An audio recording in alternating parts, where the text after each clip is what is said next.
Buenas tardes, chicas. Así es, ya estoy con Diego, bueno, para hablar sobre este tema y para que nos introduzca un poco en lo que es esto de la construcción no tradicional, ¿no? Porque como bien lo dice la palabra, quizás no estamos acostumbrados a construir o tener una ciudad basada en este tipo de obras. De primera mano, ¿qué incluiría, qué tipo de construcciones incluye lo no tradicional y cuáles tipos de materiales? Bueno, eso es muy diverso, así como en la construcción tradicional hay distintos estándares y distintas soluciones, los sistemas constructivos no tradicionales también son muy diversos.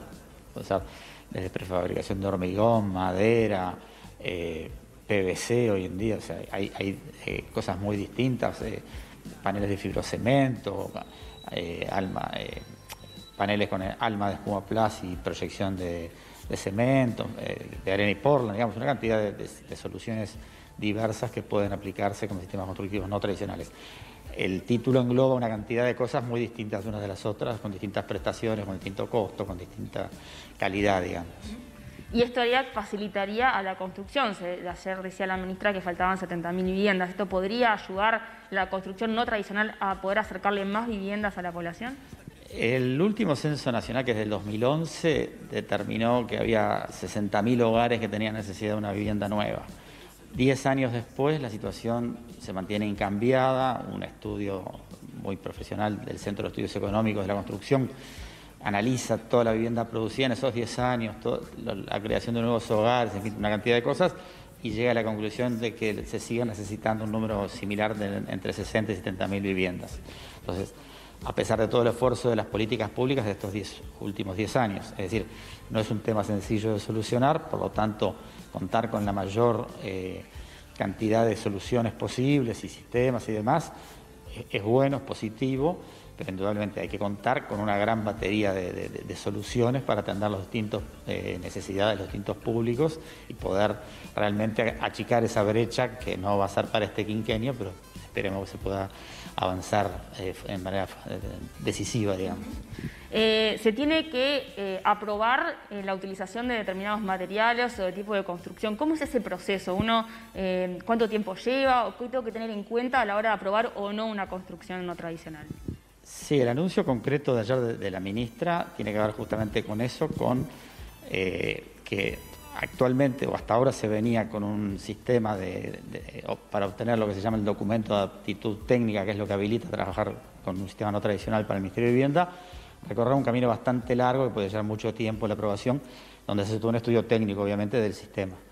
Lo que ahora se está habilitando es que aquellos sistemas que ya tengan una habilitación del Instituto Técnico reconocido de otro país puedan revalidar en un trámite corto para ser utilizados en el Uruguay.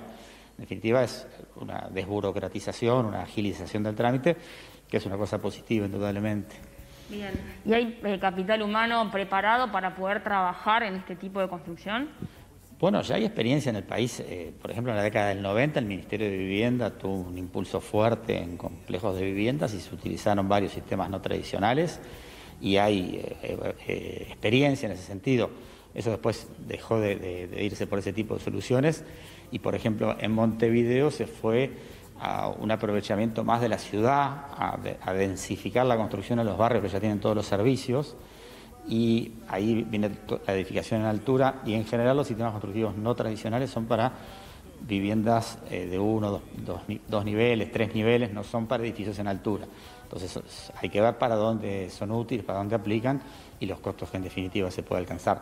Porque indudablemente la crítica que se hace a los complejos que se van, por ejemplo, en Montevideo más hacia la periferia, es que a veces hay después un incremento en llegar con los servicios, en llegar con el saneamiento, con la red eléctrica, con el agua, también con el transporte público, y todas esas cosas. Por ahí se abarata el costo de la vivienda, pero genera costos de infraestructura. Entonces, hay todo. Es un tema amplio, diverso, complejo, tiene muchas variantes. Así que bueno.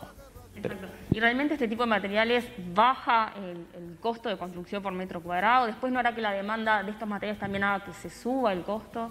Bueno, como te digo, los sistemas no tradicionales pueden ser muy distintos, unos más económicos, otros menos. Hay que ver también la relación costo-producto entre una cosa y la otra. También en la vivienda tradicional hay distintos niveles y distintos costos por metro cuadrado. Lo mismo pasa con los sistemas no tradicionales, que ahora si son de importación, si son de algo de fabricación nacional, depende mucho de lo que estemos hablando. y en general también para dar respuesta a tal cantidad de viviendas que se necesitan, hay que dar soluciones de escala, que a veces también es una dificultad por ese lado. Por otro lado, también hay un tema es distinto si esa vivienda es, por ejemplo, para un programa de realojos, de erradicación de asentamientos, que la vivienda prácticamente que se le da a la familia casi sin costo, así es una vivienda para una familia que la va a terminar pagando, porque ahí el comprador va a elegir la localización, va a elegir el tipo de material, si le convence o no le convence el sistema, entonces todo depende para qué se destina, para qué se usa y las soluciones pueden ser distintas. ¿Eso no puede hacer que baje la calidad de la construcción en el país? Bueno, la calidad de la construcción regional no va a bajar, digo, habrá que ver cada sistema qué estándares presenta, ofrece, qué calidades, qué condiciones, pues te digo, hay que ver cuál es la relación costo-producto para no comparar cosas que no son comparables. Esto es algo que se va a empezar a aplicar no ya, sino que es algo que se va a empezar a programar a largo plazo. Bueno, el anuncio concreto del Ministerio del día de ayer está vinculado a esto que te decía de facilitar la revalidación, digamos, una certificación que ya se tiene en otro país, en nuestro país, en un trámite rápido que, según decía la ministra, no superaría los 90 días. Ese es el anuncio concreto. Después en la cancha habrá que ver los sistemas que se presentan, la escala de ejecución de estos sistemas y, bueno, los precios en definitiva a los que se pueda llegar. Exacto. De Piso tiene una preguntita para vos, te voy a dar el auricular para que puedas escucharlos y estar atento a sus preguntas. Chicos, sí, Diego, los escuchamos desde acá. Muchas gracias. Diego, tú hablabas de que hay varios sistemas que requieren de habilitación internacional para poder aplicarse acá en nuestro país. ¿Cuáles son los que ya están habilitados y que se podrían aplicar más rápidamente? Bueno, hay yo no tengo bien la información actualizada, pero hay un grupo de sistemas ya habilitados que se utilizan, por ejemplo, esos que te decía con espumoplas y proyección de hormigón, o bueno, prefabricados de hormigón también, o prefabricados tipo paneles térmicos. Hay varios, yo ahora no tengo el registro actualizado en la cabeza como para decírtelo, pero hay varios que se utilizan, en la construcción en algunas cooperativas también, en fin. Como te decía, las necesidades de vivienda son muy grandes, no se puede descartar ninguna solución, es bueno ampliar el espectro, ampliar el abanico, ampliar la oferta, pero hay que ver también qué tan escalables son los sistemas que se puedan presentar, que a veces tienen esa limitación de poder generar una cantidad de viviendas importante o que sean financiables por un banco a 20 o 25 años, porque son sistemas que no ofrecen tanta durabilidad como un sistema tradicional. O sea, es una buena cosa la desburocratización en cuanto a la habilitación de los sistemas no tradicionales. Después habrá que ver en concreto qué sistemas se cuentan, qué soluciones ofrecen, qué calidad, qué tipo de producto, a qué costo se llega. Todo eso está por verse, digamos. O'Neill, concreta la pregunta y brevemente. Moreira dice ahora, ¿no?, en este anuncio, que necesitamos viviendas ahora, como que hay una celeridad, justamente por esto que vos decís, venimos arrastrando una necesidad importante de viviendas para un montón de gente, 60.000 dijiste. No es nuevo, desde noviembre que se están juntando, desde antes en realidad, desde que asumió este nuevo ministerio, Irene Moreira, y se juntaron con Andrade, y Andrade dijo en aquel momento que no es una solución a corto plazo. ¿Es rápido cambiar de plataforma de alguna manera, o de paradigma para construir? ¿Vamos a demorar igual un tiempo considerable y no se pueden hacer ahora a pesar de cambiar de materiales? Como pensando en tiempos, ¿tiene celeridad esta propuesta? Bueno, como te decía, la propuesta en concreto lo que hace es habilitar un trámite mucho más ágil para el registro de los sistemas constructivos no tradicionales. De ahí en adelante está todo por verse.